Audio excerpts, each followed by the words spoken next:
Good day, ma'am, sir. I'm Raquel Mayhechanova, and today I'm going to perform vital signs. First, state the objectives of the procedure. Second, perform thorough hand hygiene. Note that before I started this vlog, I have performed thorough hand hygiene to prevent transmission of infection. Next, introduce self and identify client using two markers or identifiers to help establish rapport and facilitates proper identification of client. So, good day, ma'am. I'm Raquel, your nurse practitioner for today. So, I want to know your name, please. My name is Coelho. Okay. How about your birthday? December 11, 1998. Assemble all equipment and materials to be used and places them within work area. Within work area to facilitate organized assessment and measurement and save time and energy. Ask client appropriate questions that may affect the results. Nurses should be aware of the factors that can affect clients' vital signs and understand the significance of measurement that deviate from normal. So first, we're going to perform for axillary temperature. We're going to use digital thermometer. Assist client to a comfortable position and expose the axillary area. Avoids exposing the chest area. So, ma'am, are you comfortable in your position? Yes. Dry axilla if necessary. Removes moisture and prevents obtaining false low reading. So, class 2 na natin ngayon.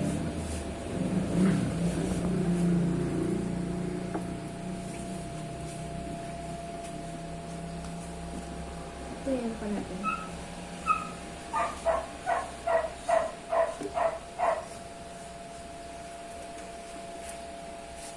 Next, wipe the thermometer. Wipe the thermometer with a firm twisting motion from bulb to stem. From bulb to stem.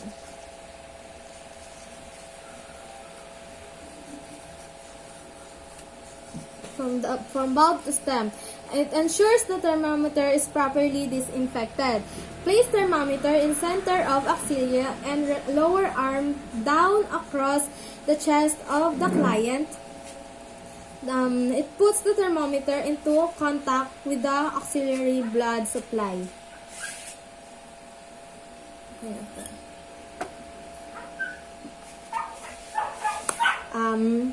Leave the thermometer in place for 1 to 2 minutes to obtain accurate temperature. Position client's forearm across the abdomen or alongside of the body with palm of hand downward to maintain the thermometer in proper position. Next, use 2 to 3 fingers. Use 2 to 3 fingers to palpate radial artery with thumb resting on the back of the wrist. Two pads on the most distal aspect of the fingers are the most sensitive areas for detecting a pulse. Using the thumb, it contradicts because the nurse's thumb has a pulse that could mistaken for the client's pulse. Count the number of pulsation for 1 full minute.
Next, count the number of palpation full minute. Next, observe the client's respiration and count the cycles for one full minute to provide a more accurate pictures of respiration irregularities.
Next, remove thermometer and read the temperature displayed in digital window.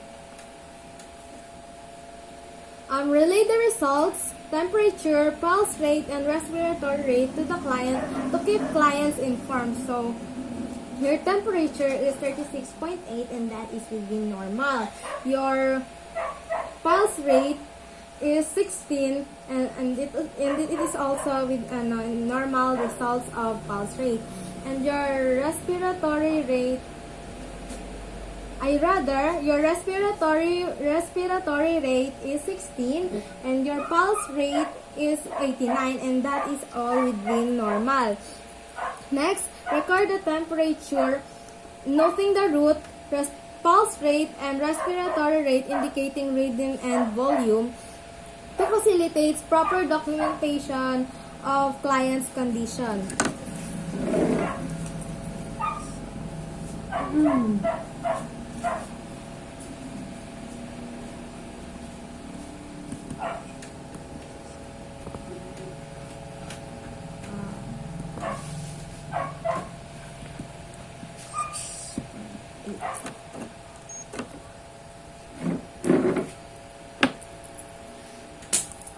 Proceed to take, record the time, facilitates proper documentation, reading. Proceed to take blood pressure by explaining to the client the procedure. Place the cuff correctly. Enhance client's participation, and the bladder inside the cuff must be directly over the artery to be compressed if the reading is to be accurate. Instruct the clients assume comfortable position, forearm supported at the level of the heart and the palm of the hand upward. The blood pressure increases when the arm is below heart level and decreases when the arm is above heart level. Next.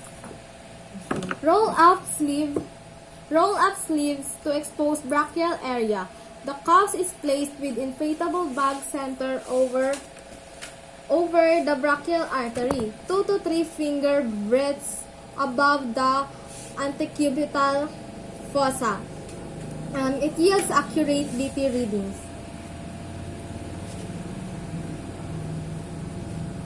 Next, palpate the brachial artery with the fingertips.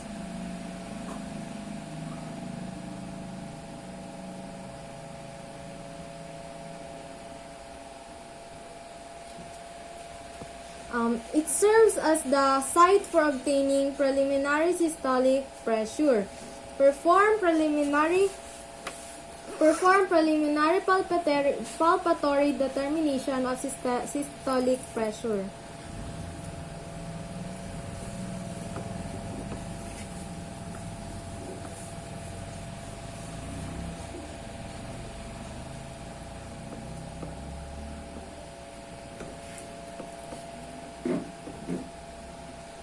The initial estimate tells the nurse the maximal pressure to which the sphygmomanometer needs to be elevated in subsequent determinations. It also prevents underestimations of the systolic pressure or overestimation of the diastolic pressure should an oscillatory gap occur.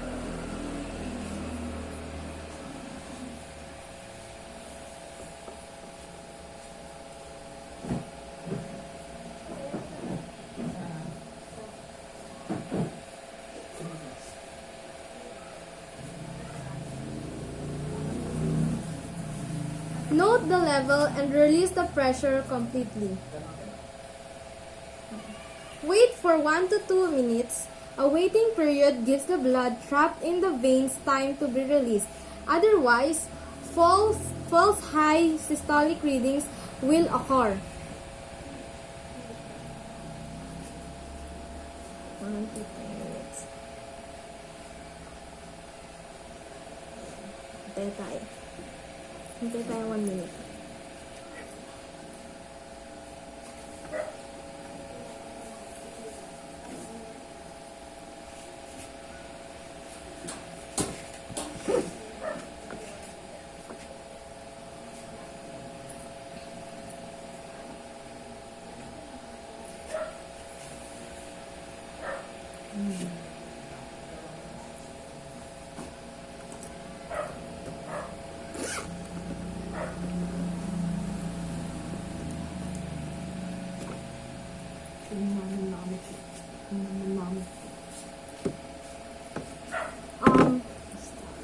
Position the stethoscope appropriately.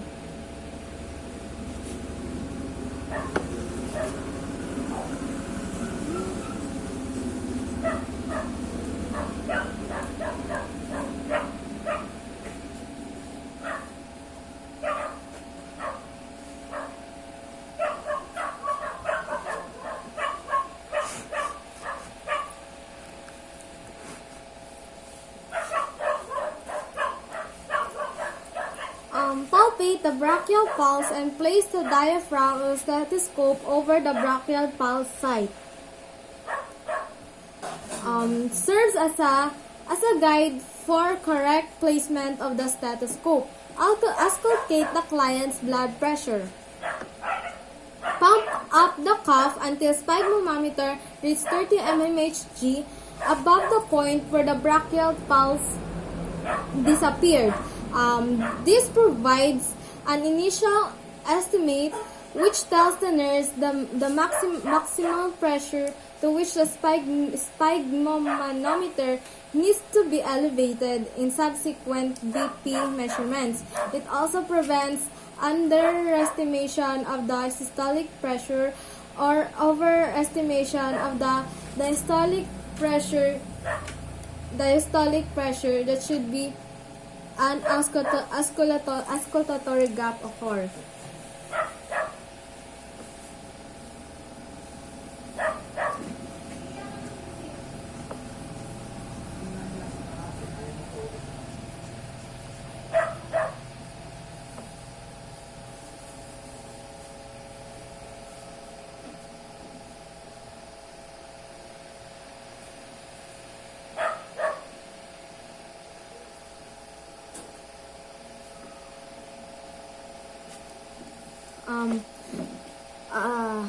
Release the valve on the cuff carefully so that the pressure decreases at the rate of 2 to 3 mmHg per second. If the rate is faster or slower, an error in measurement may occur. Identify the manometer reading at Corot cuff phases 1, 4, and 5. This is no clinical significant to phase 2 and 3. Deflate the cuff rapidly and completely. It prevents prolonged obstruction of blood circulation. Wait for at least 1 to 2 minutes before rechecking the blood pressure if necessary. The permits blood trapped in the veins to be released. Relay result. in blood pressure to client and record data, site used and position assumed. So, your blood pressure is 120/80 and that is also pretty normal for your age. Inform client and remove cuff from the client's arm. Unrolls the sleeve. Unrolls the sleeve. Unrolls the sleeve.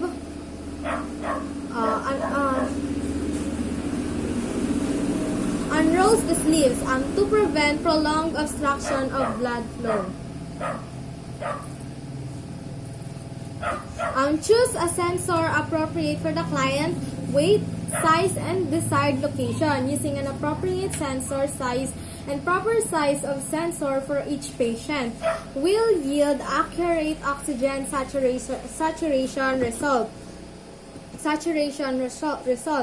Choose an appropriate site. Ensure that it is normothermic. Cold skin temperature interferes with oxygen saturation measurement. Apply pulse oximetry machine on client's finger.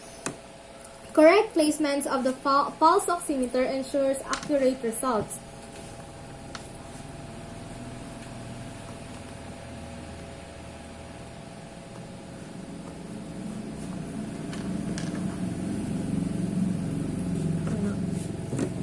Perform hand hygiene